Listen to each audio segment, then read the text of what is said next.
Bonsoir, nous sommes le mardi 9 juin 2015. Il est l'heure de retrouver ce nouveau journal d'actualité locale, d'information locale sur TV Fil, dont voici les principaux titres. Depuis 2006, Moveo mobilise les acteurs de l'automobile. Chaque année, les Moveo Days permettent de dresser un bilan et de définir de nouvelles perspectives. C'était aujourd'hui à Poissy. L'UMP disparaît et fait place au parti Les Républicains. Derrière le changement de nom, quelles conséquences et surtout qui pour incarner le programme en 2017 lors de la campagne présidentielle? Pour en parler, Aurore Berger, élue d'opposition à Manille-les-Hameaux, conseillère nationale Les Républicains, elle apporte son soutien à Alain Juppé. Et puis après Maurepas, c'est à Coignières que pourrait sortir de terre un nouveau multiplex. Les inquiétudes des cinémas de quartier qui sont en pleine tourmente. La Coupe d'Île-de-France de robotique vient de se refermer à Mantes-la-Ville. Une vingtaine d'équipes s'affrontaient dans les locaux de l'Université de Versailles-Saint-Quentin. C'est l'équipe de Paris-Ouest Nanterre qui l'a emporté. Le troisième prix revenant à l'école d'ingénieurs yvelinoise en charge de l'organisation l'ISTI. L'objectif est de réaliser de toutes pièces un robot le plus rapide et le plus précis possible avant qu'il n'accomplisse toute une série d'épreuves. On reste dans l'innovation avec la recherche et le développement au service de la mobilité de demain. C'est le thème du Moveo Day qui s'est tenu aujourd'hui au forum Armand Peugeot à Poissy. Nous en avons rencontré les principaux acteurs, un sujet de Florane Parfait. Recharger sa voiture électrique grâce à une remorque, ce sera bientôt possible. Ce produit de l'entreprise yvelinoise basée à Poissy, EP-Tender, était présenté aujourd'hui au Moveo Day. Il a pu être développé grâce à l'aide de Moveo. Moveo, c'est un pôle de compétitivité qui favorise l'émergence de projets innovants.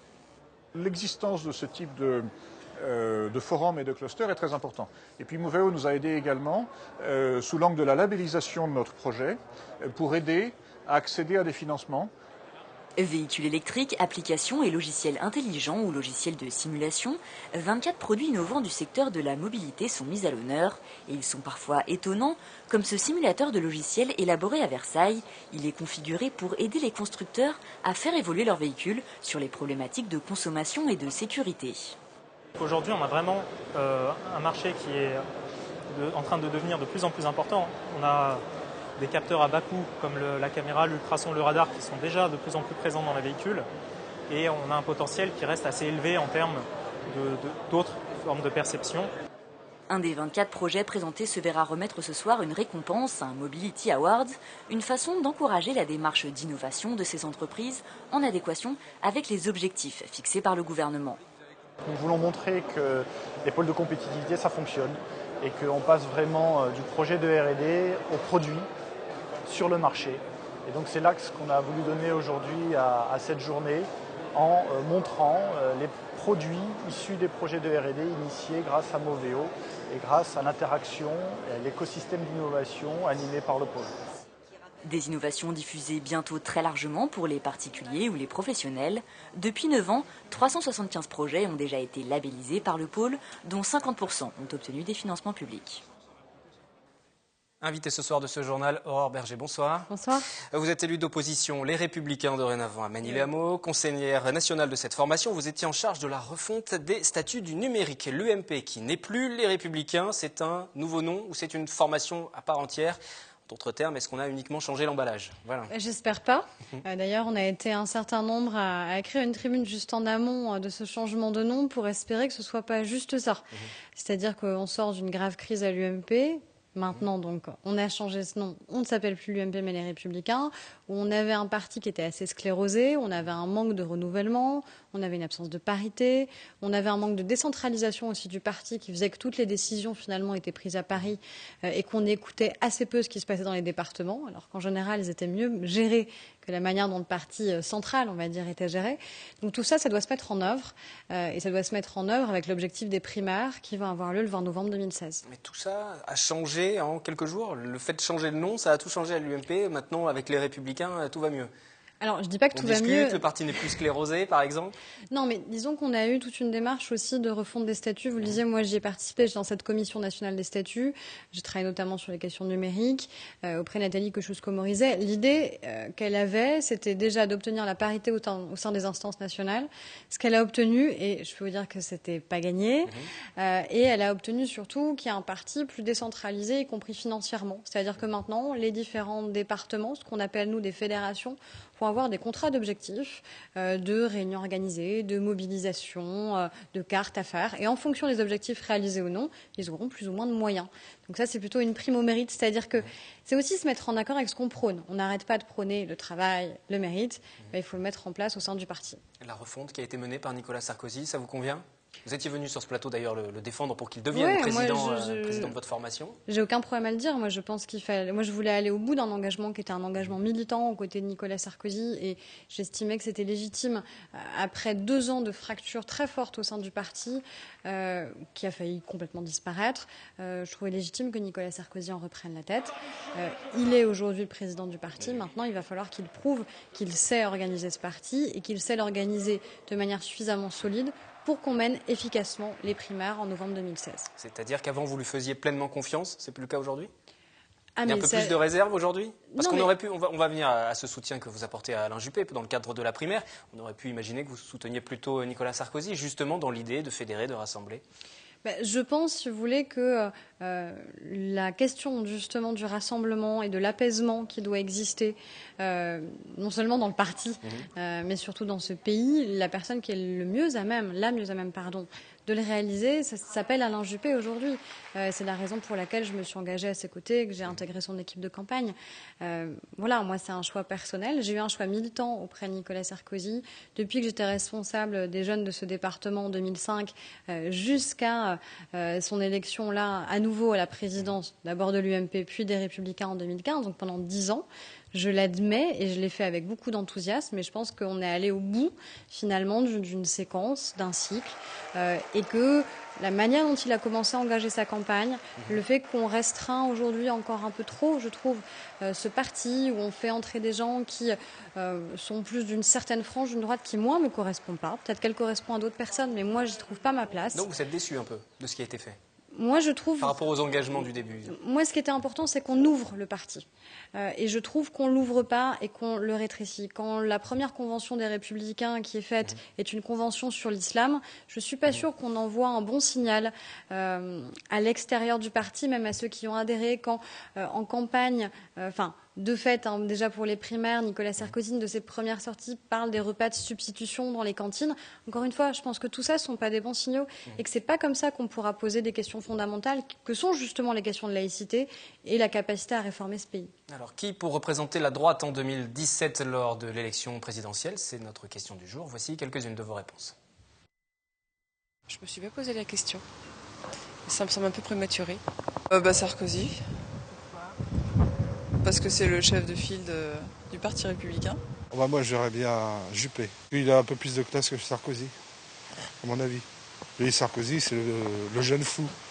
Juppé, plutôt. Pourquoi, du coup ? Pour changer un petit peu. On a déjà connu Sarkozy une fois. 2 fois, c'est peut-être pas utile. Moi, je verrais bien Alain Juppé. Mais je pense qu'on aura Sarkozy.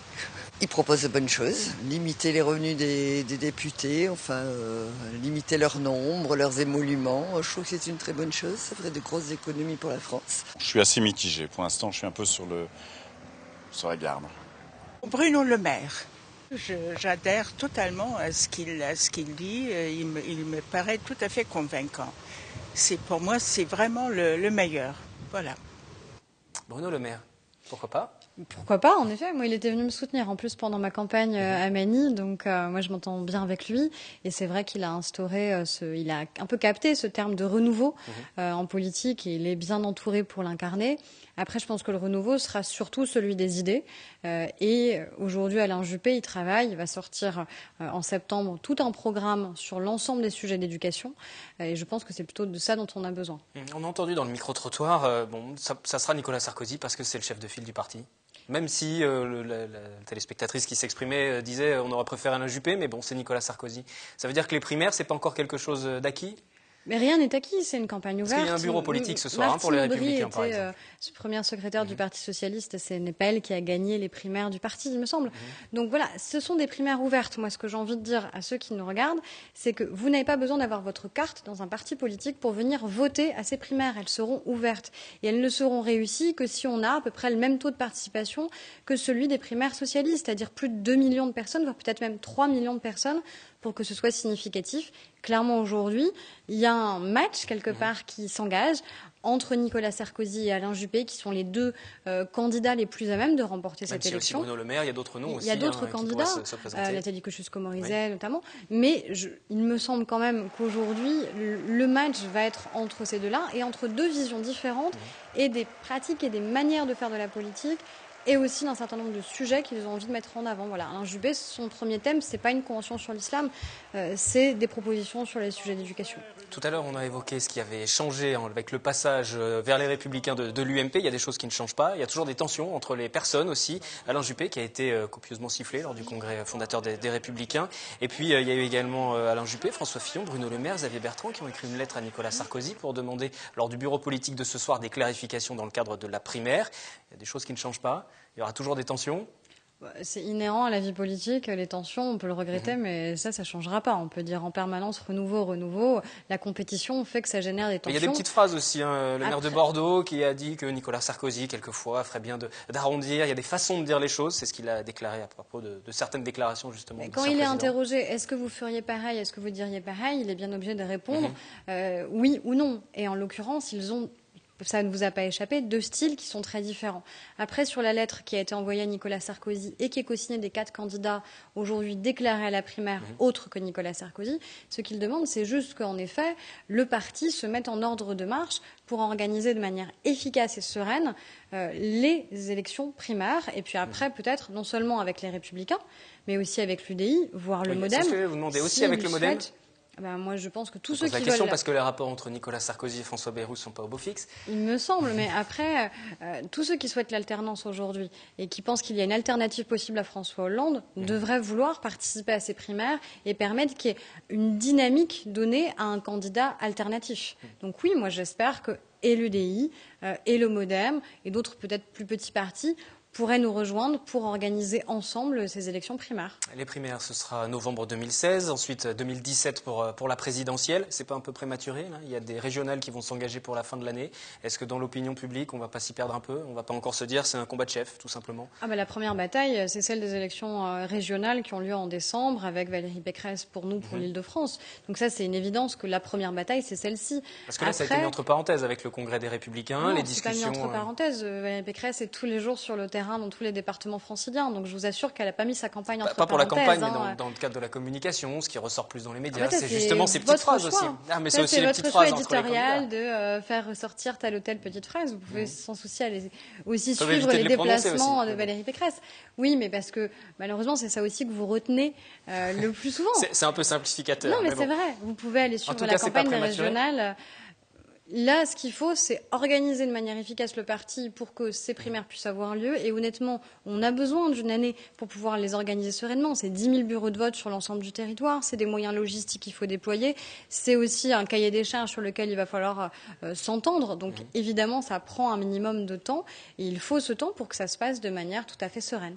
Merci Aurore Berger d'être passée sur ce plateau. Nous refermons à présent cette page politique pour un mot concernant les rythmes scolaires. Après la contestation d'une partie des enseignants et des parents d'élèves, le maire de la commune de Trappes-Guy-Malandin a tranché. Les horaires de classe restent inchangés pour septembre. En revanche, l'heure du périscolaire va s'étaler de 15h30 à 18h30. En contrepartie, la ville n'organise plus les études en raison du manque de qualification des animateurs et de leur nombre insuffisant. À noter que Trappes n'est pas la seule commune à repenser les rythmes scolaires pour la rentrée. Ainsi, à Elancourt, les temps périscolaires seront regroupés sur 2 après-midi en semaine au lieu de 4 cette année. 7e art et la guerre des salles qui reprend. La commission départementale d'aménagement commercial vient de valider le projet d'un cinéma multiplex à Coignières. Il y a quelques jours, c'est la commission nationale qui avait donné son aval pour un projet du même type, mais du côté de Maurepas. 2 cinémas à 500 mètres l'un de l'autre, et auxquels il faut ajouter les petites salles indépendantes. Chacun peut-il y trouver son compte ? Le sujet de Catherine Zuletto. Boulevard des Arpents à Coignières, c'est dans cet ancien entrepôt logistique que le projet de 10 salles de cinéma pour 1200 fauteuils pourrait voir le jour. Un projet porté par C2L, un indépendant qui possède déjà les cinémas de Poissy, Saint-Germain-en-Laye et Rambouillet. Zone de Paris-Ouest à Maurepas, sur un terrain en friche en face du village des loisirs. Un autre projet de 8 salles pour 1700 fauteuils a été validé. Un projet porté par Ciné Movida, un exploitant qui compte 9 cinémas en France. 2 multiplex à 500 mètres l'un de l'autre, n'est-ce pas trop ? Même les maires des communes le reconnaissent. De cinéma, effectivement, économiquement, c'est très difficile. Ce sera très difficile. Effectivement, il faut absolument qu'il y ait quand même une entente cinématographique sur le secteur pour arriver à quelque chose qui soit raisonnable. Arrêtons de faire les choses les uns contre les autres, ça n'a aucun sens, puisqu'on est tous dans le même bateau et on est tous là pour servir nos communes, mais aussi pour créer de la richesse et créer des emplois. Et si on s'en va dans cette guerre de cinéma, chacun perdra finalement des deux côtés. Des projets 100% privés, pourtant les élus montent au créneau pour défendre chacun leur dossier. Nous sommes un peu moins dans un gros multiplex, si vous voulez. Nous sommes dans un projet qui est un peu plus, avec des salles qui font 150 fauteuils et qui sont moins importantes que Maurepas. Et nous sommes sur un exploitant cinématographique qui est très local également. Ce projet, ça présente maintenant un lieu de vie, si vous voulez, parce que nous avons effectivement ce cinéma, et puis autour, nous avons 2-3 restaurants et 9 moyennes surfaces ou magasins. Ce qui, en termes d'emploi, a calculé le maire de Coignères, représenterait 140 postes. Grégory Garestier rappelle, lui, que le projet de cinéma à Maurepas date de 1993. Il a donc toute sa légitimité. Priorité au cinéma de Maurepas, puisqu'il a été validé en commission nationale d'aménagement commercial et que c'est un sujet qui dure depuis des années et que c'est un beau projet. Quand on voit sur les plans que c'est un cinéma qui est tout en bois, qui correspond à l'identité de la ville de Maurepas. Moi, je défendrai évidemment le cinéma de Maurepas parce que la survie du village de loisirs en dépend. Les maires des deux communes se sont rencontrés ce lundi pour en discuter. La mairie de Maurepas va éditer dans les jours à venir le permis de construire car il n'y a plus de recours possible concernant le multiplex dans cette ville. À Coignères, le maire, lui, doit maintenant attendre 2 mois, le temps que des recours soient déposés. Recours qui devraient, selon toute logique, être présentés par les opposants au projet. Un dossier qui pourrait empoisonner les relations entre les deux communes voisines, qui doivent pourtant travailler de concert pour préparer au mieux leur intégration dans la Casquie en janvier prochain. Et juste après ce journal, vous retrouverez le 7-8 Société consacré au multiplex justement. Quel avenir pour les petites salles, émission à regarder, également en ligne sur notre site internet grâce au replay. Cinéma toujours demain mercredi dans les salles Jurassic World, le remake de Jurassic Park de Steven Spielberg. Au-delà du film à gros budget, c'est surtout la présence au casting de l'Yvelinois Omar Sy qui intéresse le public de l'Hexagone. Est-il vraiment présent justement dans ce film? Rassurez-vous, il sera en tout cas beaucoup plus à l'image que dans X-Men. On l'écoute d'ailleurs, Omar Sy. C'était lors de l'avant-première mondiale de ce film à Paris. Omar Sy encore émerveillé par sa nouvelle aventure américaine. Je vais vous dire la chose la plus surprenante sur ce plateau, c'était moi. C'était d'y être. Ça, c'était vraiment surprenant. Inimaginable, c'était inimaginable. Quand j'ai vu Jurassic Park, j'avais 15 ans. Donc, j'étais très très loin de penser qu'un jour je ferais des films. Encore moins celui-là. Donc non, c'est juste quelque chose d'incroyable. Me retrouver sur ce plateau-là, faire ce film-là. C'était juste dingue déjà d'être sur le plateau. Mais je suis encore plus surpris aujourd'hui maintenant que j'ai vu le film. Je vois le rendu, même si je m'attendais à avoir quelque chose d'énorme. Là, le film est vraiment top. Je suis très content et très fier d'être dans ce film-là.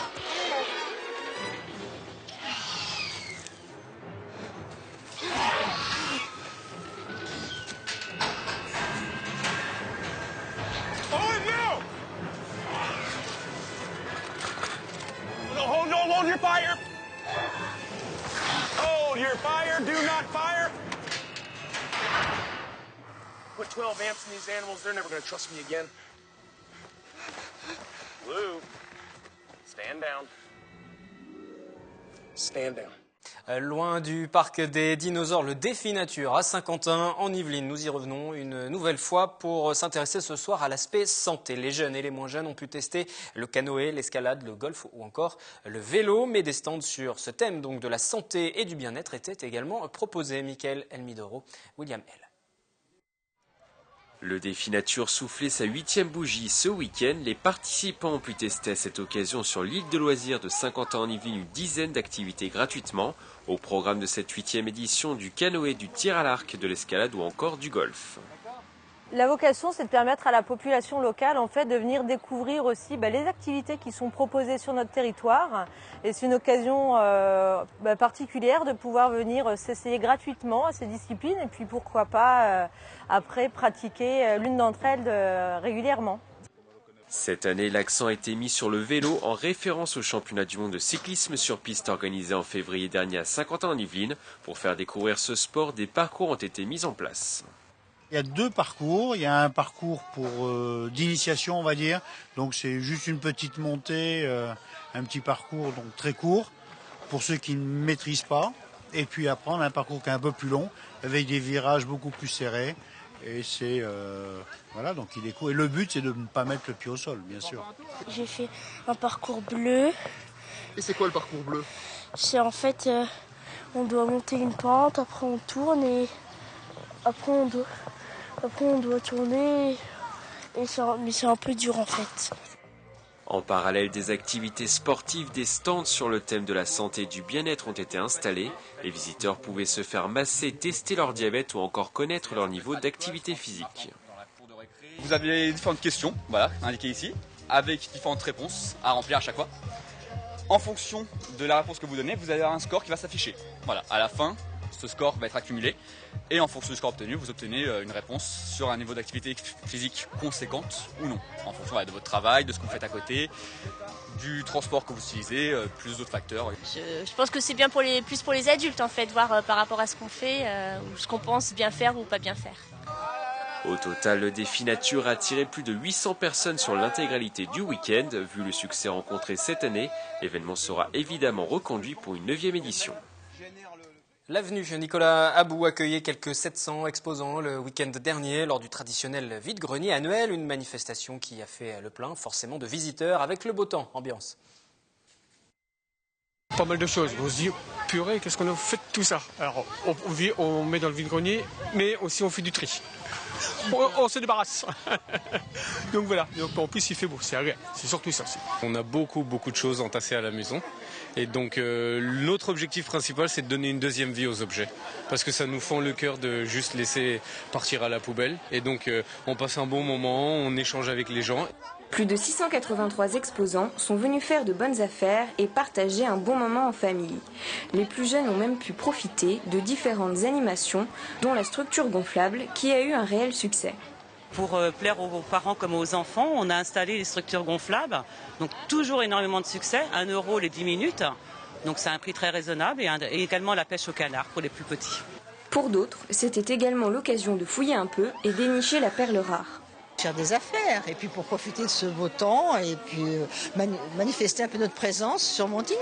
On flâne, on arrive toujours à trouver quelque chose quand même. Voilà. Mais regardez, on arrive toujours à trouver quelque chose. Rien de particulier, le coup de cœur, des choses sympas. Une journée inimontaine, chaude et ensoleillée qui était visiblement placée sous le signe de la convivialité et des bonnes affaires.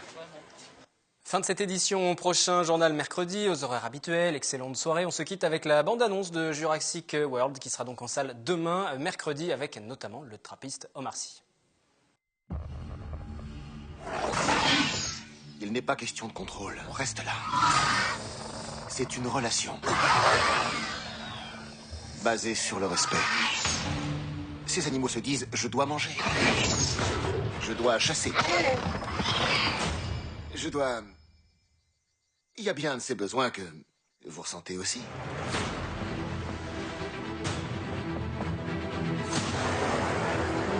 Chaque fois que nous dévoilons une nouvelle attraction, la fréquentation augmente. C'est énorme! La direction a estimé que des mélanges génétiques boosteraient l'effet waouh. Ce sont des dinos, effet waouh déjà garanti. On l'a conçue plus imposante que le T-Rex. Qu'est devenue sa sœur? Elle l'a dévoré.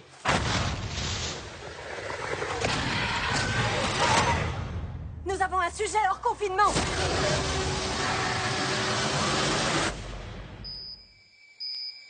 Qu'est-ce que c'est? Son implant GPS, elle se l'est arraché. Comment a-t-elle pu y penser? Elle s'est rappelée où on l'avait posé.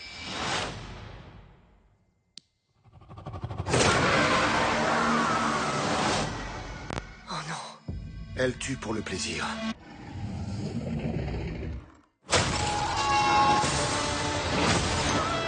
Vous avez 20 000 visiteurs. Vous n'avez plus de bateaux. Et pas les armes nécessaires. Si on fait ça, on le fait à ma manière.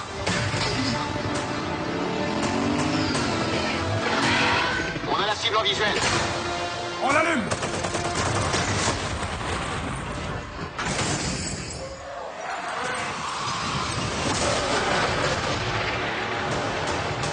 problème. Ils communiquent entre eux. Ça n'est jamais qu'un animal. D'une intelligence hors norme.